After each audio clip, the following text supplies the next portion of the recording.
सहनाववतु सहनौ भुनक्तु सह वीर्यं करवावहै तेजस्विनावधीतमस्तु मा विद्विषावहै।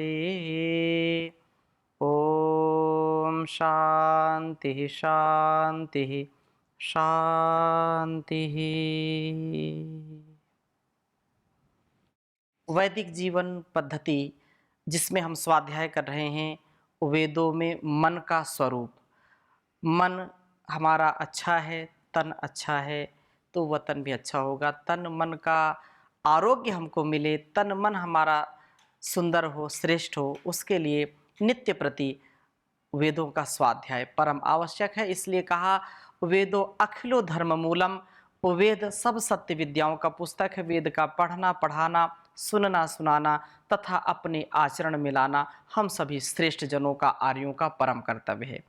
मन का विषय चल रहा है और ऋग्वेद के 10वें मंडल के 57वें सूक्त के मंत्रों का हम स्वाध्याय कर रहे हैं। लगातार 3-4 मंत्र हमने पढ़ लिए हैं और जिसमें तीसरे मंत्र में भी कहा था मन को हम विषयों से रोकें और इससे शक्ति का संरक्षण होगा। प्रभु का हम ज्ञानपूर्वक स्तवन कर पाएंगे, स्तुति प्रार्थना उपासना कर पाएंगे। वहीं चौथे मंत्र में कहा कि मनो निरोध से यज्ञशीलता, शक्ति की वृद्धि, उत्साह उल्लास तथा दीर्घ जीवन की प्राप्ति होती है। मन जितना स्थिर होगा, जितना उलझनों से दूर होगा, उतना उत्साह से भरपूर होगा। यदि हम छोटे छोटे कार्यों को लेकर के, छोटी छोटी बातों को लेकर के उनमें उलझन में और गफलत में रहेंगे, उनमें समस्याओं में हम फंसे रहेंगे तो इसकी शक्ति का क्षय होता है, शक्ति नष्ट होती है। हम उल्लास से, उमंग से, भक्ति से युक्त होंगे तो जीवनी शक्ति से बढ़ेगी। हम स्वस्थ रहेंगे और दीर्घ काल तक का हम जीवन जी सकेंगे स्वस्थ होकर के। तो यह अत्यंत हमारे लिए कल्याणकारी है क्योंकि मन का विषय ऐसा है कि सबके साथ ये लगा हुआ है। छोटे बच्चे से भी पूछो तो उसका बोले पढ़ने का मन नहीं है, खाने का मन नहीं है, अच्छे कार्य करने का मन नहीं है। छोटे से लेकर के बड़ों तक का यह स्वभाव हो गया है। बुजुर्गों का भी स्वभाव हो गया है कि मन जो है लगता नहीं है। मन कैसे कंट्रोल में आए, मन का नियंत्रण कैसे करें, मन को कैसे भक्ति से युक्त करें, मन को कैसे ध्यान से युक्त करें और कैसे इसका निरोध करें, इन विषयों पर निरंतरता से चर्चा चल रही है और बहुत ही यह हमारे जीवन से संबंधित विषय है। हम सब के जीवन में कभी न कभी ये मन धोखा देता है, मन कभी कभी चंचल होता है, मन अपनी मनमानी करना चाहता है। यह जो है ऐसा मन है तो इसको हम अच्छी प्रकार से समझे जाने। तो ऋग्वेद के इस 10वें मंडल के 57वें सूक्त के 5वें मंत्र का हम स्वाध्याय करेंगे क्योंकि ये पूरा सूक्त ही मन पर दिया हुआ है और बहुत ही अच्छे अच्छे इसमें मंत्र हैं, बहुत सुंदर मंत्र हैं। तो निरंतरता से इसका हम स्वाध्याय कर रहे हैं। 5वां मंत्र पढ़ेंगे। पहले लिखता हूँ वेद मंत्र, फिर चर्चा करूँगा। ओम पुनर्नः पितरो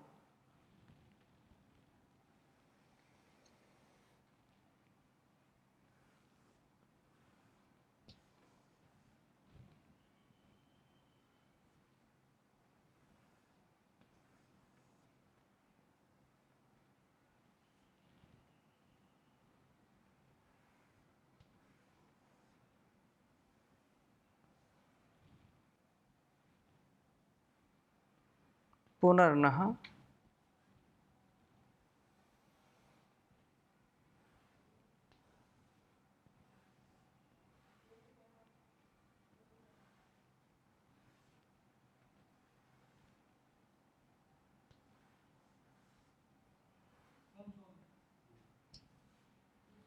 पुनर्नः पितरो मनो ददातु।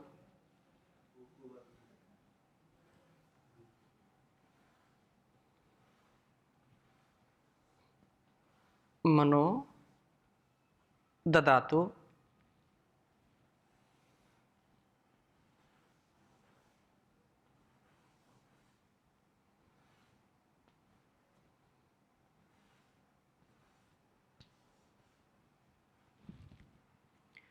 दैव्यो जनः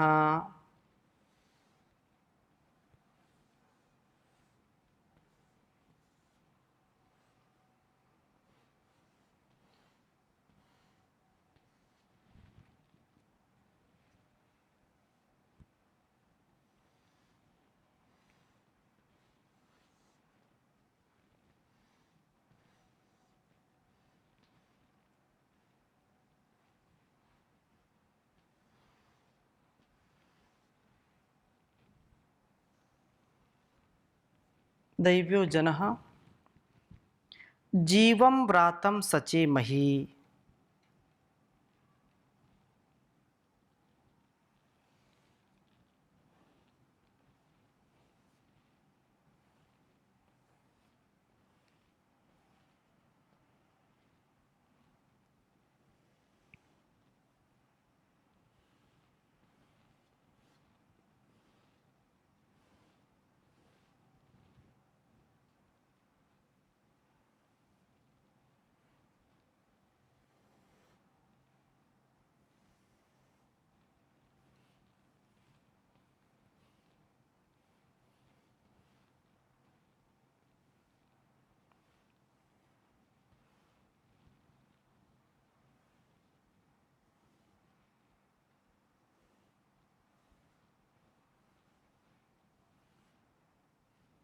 जीवं व्रातं सचेमहि।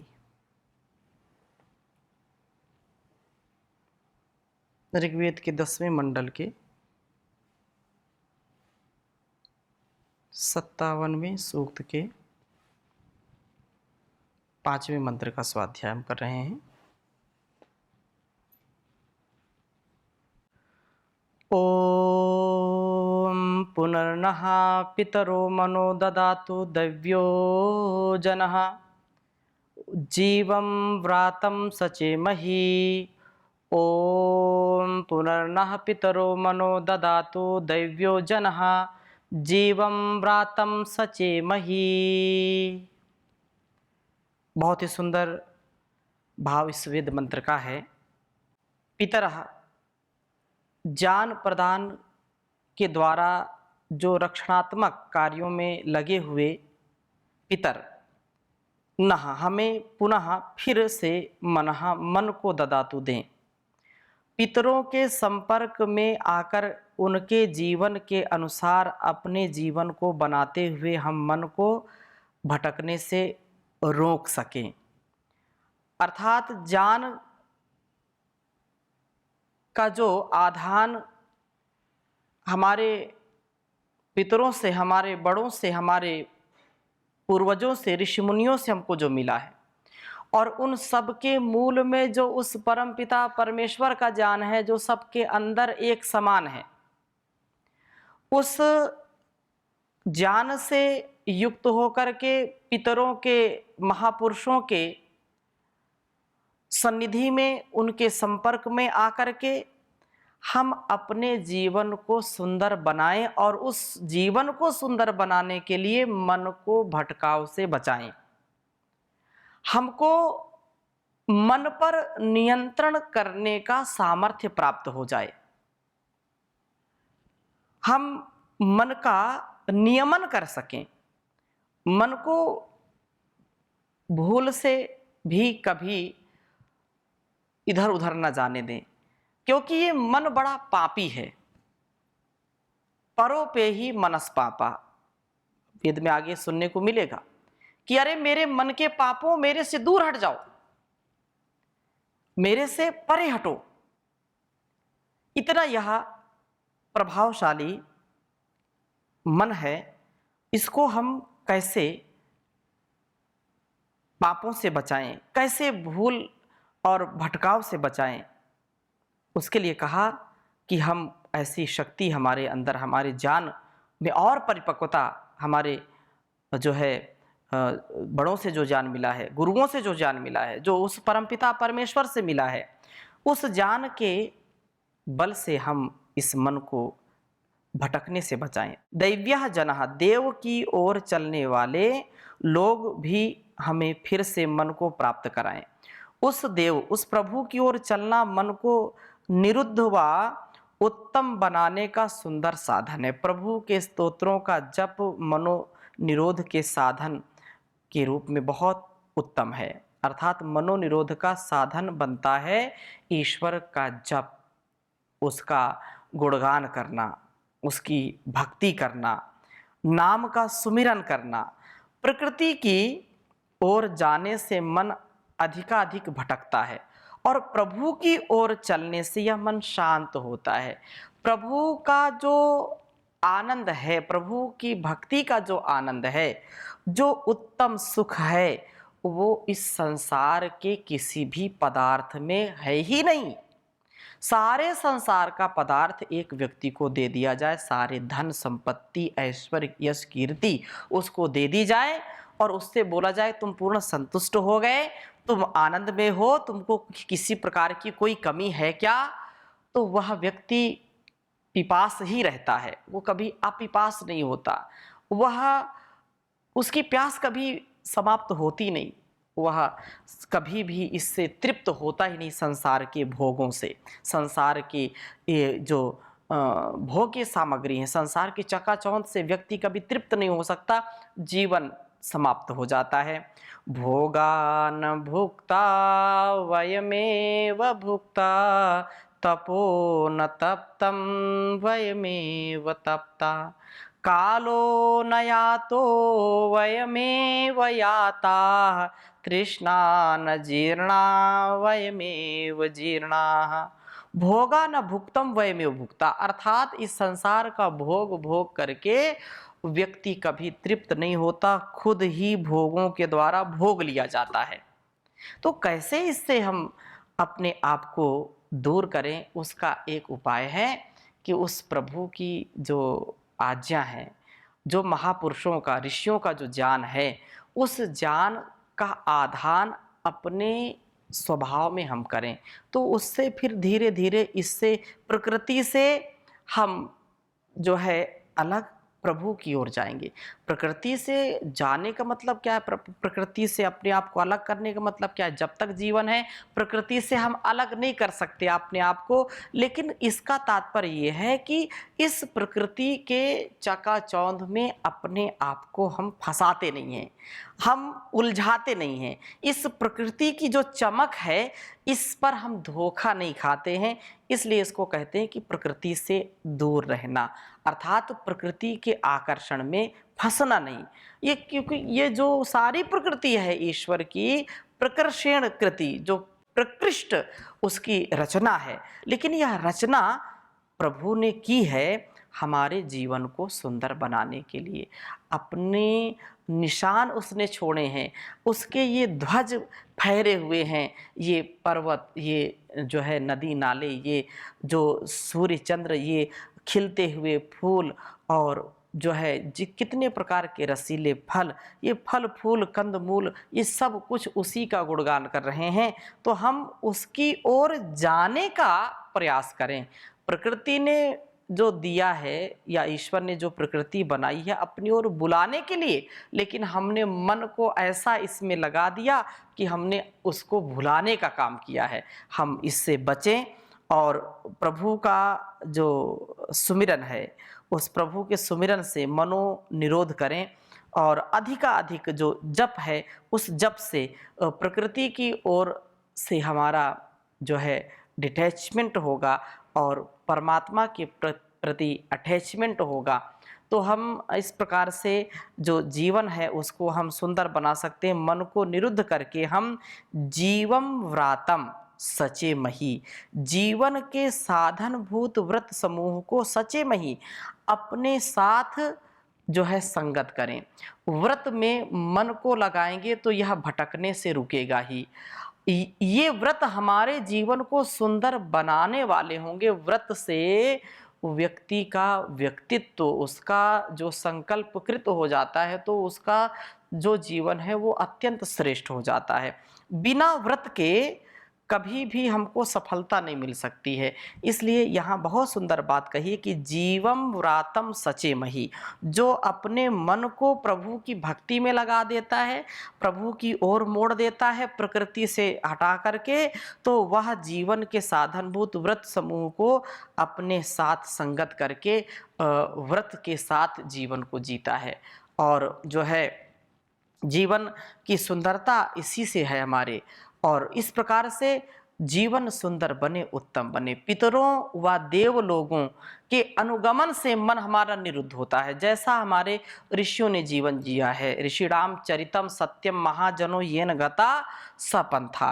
तो मंत्र दृष्टारः ऋषया कहते हैं, तो उन्होंने इन मंत्रों का साक्षात्कार किया और वैसा उन्होंने जिया है। तो हम भी वैसा जीने का प्रयत्न करें। और ये कहा कि इन मन को हम व्रतों में लगाएं, अच्छे कार्यों में लगाएं। एक व्रत रखें कि मुझको अपने जीवन में कोई गलती नहीं करनी, त्रुटि नहीं करनी, मुझको एक बार भी गलत कार्य नहीं करना, एक बार भी मुझको निराश नहीं होना, एक बार भी मन का जो उद्वेग है, उद्विग्नता है, वो नहीं आनी चाहिए। तो ऐसा भाव, ऐसा स्वभाव व्यक्ति के व्यक्तित्व को बिल्कुल दीप्यमान कर देगा। और मन का यह जो है भाव हमारे जीवन में जरूर उतरना ही चाहिए। इसी प्रकार से इस सूक्त के अर्थात 57वें सूक्त का जो अंतिम मंत्र है, छठा मंत्र, इसमें भी मन के ऊपर ही चर्चा की है। और कहा है कि ओम वयम सोमाव्रते तव मनस्तनुषु बिभ्रतः प्रजावंतम सचेमहि। कहा कि प्रजावंता सचेमहि। जो अभी हम चर्चा कर रहे थे कि व्रतों में मन को लगाने का उल्लेख अभी इसमें जो हुआ है, इसी व्रत को एक सोम का भी व्रत है। शरीर में सोम शक्ति के रक्षण का निश्चय करना, ब्रह्मचर्य का पालन करना, यह भी एक बहुत बड़ा व्रत है। और यह व्रत क्या केवल जो ब्रह्मचारी उसी का होना चाहिए, ऐसा बिल्कुल नहीं है। हमारे जीवन में हम चाहे गृहस्थी हो, वानप्रस्थी हो, सन्यासी हो, ब्रह्मचारी हो, ब्रह्मचर्य का पालन जब भी करेंगे, जो भी करेगा उसको उत्तम परिणाम मिलेंगे ही मिलेंगे। यदि हम गृहस्थ में भी हैं और ब्रह्मचर्य पूर्वक जीवन को जीते हैं, तो उसमें तेजस्विता आएगी और उत्तम संतानों की प्राप्ति होगी।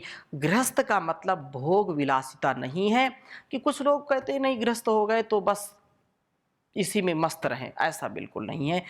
ऐसे आदर्श गृहस्थियों को भी हम जानते हैं आज के भी इस युग में कि उन्होंने विवाह किया और केवल संतान उत्पत्ति के लिए विवाह किया, और पूरा घर में भी रहते हैं, एक साथ रहते हैं, लेकिन जीवन बहुत पवित्र, बहुत निर्मल, एक बार भी वासना का उनके अंदर भाव नहीं आता, साधक जैसा जीवन जीते हैं गृहस्थ में रह करके। तो ये जो जीवन है वो सोम के रक्षण से, तेजस्विता से युक्त होता है। इसलिए शरीर में सोम शक्ति का रक्षण करना है, ऐसा व्रत रखें। एक बार भी मन को विषयों की ओर नहीं ले जाना, ऐसा व्रत रखना है। तो ऐसा निश्चय करना सोम का व्रत है। और इसे धारण करने वाला अवश्य ही मनोनिरोध के लिए यत्नशील होता है, और सोम का व्रत उसका जीवन उत्कर्ष की ओर ले जाता है। वयम हम, हे सोम शक्ति तव व्रते, तेरे व्रत से अर्थात तेरे रक्षण का निश्चय करके करने पर मन को तनुषु शरीरों में ही बिभ्रतः धारण करते हुए प्रजावंतः उत्कृष्ट विकास वाले होकर सचेमहि, प्रभु के साथ संगत हों। जो भी सोम को शरीर में सुरक्षित करने का निश्चय करता है, वह मन को विषयों से भटकने से रोकता है और मन को अपने अंदर ही निरुद्ध करने के लिए यत्नशील होता है। मन को निरुद्ध कर सकने पर विविध शक्तियों का प्रादुर्भाव हमारे अंदर होता है। हम विभिन्न शक्तियों से, उत्तम मेधा बुद्धि से, वाणी से और उत्तम सुकर्मों से युक्त हो जाते हैं। शक्तियों का विकास हमें प्रभु की प्राप्ति के योग्य बनाता है। हमारे अंदर वो पात्रता आ जाती है कि हम प्रभु के साक्षात्कार के लिए सक्षम हो जाते हैं, अर्थात उसको प्राप्त करते हैं, उसकी अनुभूति कर पाते हैं। सोमरक्षण का व्रत मनोरोग से जो है बचाता है, निरोध से पूर्ण होता है। मनोनिरोध से शक्तियों का विकास होकर के प्रभु की प्राप्ति होती है। इसलिए यह बहुत ही सुंदर वेद मंत्र हमको शिक्षा दे रहा है कि हमारा मन सदा शिव संकल्प से युक्त हो, मन का निरोध हो और मन से उस प्रभु का हम गुणगान करें। यही एक मन का काम हो, कि मन मंदिर में उस भगवान का वास हो और बस सुबह और शाम उसका जप करना और उसकी आज्ञा के अनुसार जीवन को जीना, उत्तम कर्मों का अनुष्ठान करना। इसलिए कहा है, साचा बस एक प्रभु का नाम, मन रे जप ले सुबह हो शाम। साचा बस एक प्रभु का नाम, मन रे जप ले शुभ हो शाम। वो अमृत का सच्चा सागर, क्यों भटके तू प्यासा। वो अमृत का सच्चा सागर, क्यों भटके तू प्यासा। इस अमृत से प्यास बुझा ले, दूर हो तेरी निराशा। शरण में आकर शीश झुका कर, कर उसको प्रणाम। साचा बस एक प्रभु का नाम, मन रे जप ले शुभ हो शाम। हर मुश्किल में वो ही आकर सबको धीर बंधाता है। भंवर में अटकी नैया को भी वो ही पार लगाता है। हर मुश्किल में वो ही आकर सबको धीर बंधाता है। भंवर में अटकी नैया को भी वो ही पार लगाता है। संकट रूपी इस नैया को पल में लेता थाम। साचा बस एक प्रभु का नाम, मन रे जप ले शुभ हो शाम। वो घट घट का है अंतर्यामी, वो ही पालनहारा। हर निर्बल और दीन दुखी का वो ही एक सहारा। वो घट घट का है अंतर्यामी, वो ही पालनहारा है। हर निर्बल और दीन दुखी का वो ही एक सहारा है। वो तो प्रेम का भूखा है प्यारे, प्रभु तो प्रेम का भूखा है प्यारे। मांगे न कोई दाम, साचा बस एक प्रभु का नाम। मन रे जप ले शुभ हो शाम, मन रे जप ले शुभ हो शाम। तो मन का हम नियंत्रण करेंगे और मन को उस प्रभु के जाप के साथ लगाएंगे तो यह मन निर्मल हो जाएगा। नहीं तो मन की चंचलता मन को भी मलिन करती है, जीवन को भी मलिन करती है और हमारा जीवन पूर्णतः निरर्थक हो जाता है। इसलिए हम मन का जो है चिंतन मनन में इसको लगाएं, प्रभु की भक्ति में लगाएं। मनवा ओम ओम बोल, मनवा ओम ओम बोल, कंचन सा नर तन ये तूने पाया है अनमोल, मनवा ओम ओम बोल। इस कंचन के प्याले में तू ओम नाम रस घोल, मनवा ओम ओम बोल, मनवा ओम ओम बोल। भाई बंधु कुटुंब कबीला इनमें बहुत ना डोल, मनवा ओम ओम बोल। कंकड़ पत्थर छोड़ के मूरख मोती मोती रोल, मनवा ओम ओम बोल। जगह जगह ना डोल, मनवा ओम ओम बोल। तो मन का नियंत्रण हम ऐसे करेंगे और इसका निरंतर स्वाध्याय हम आगे करते रहेंगे। दीर्घ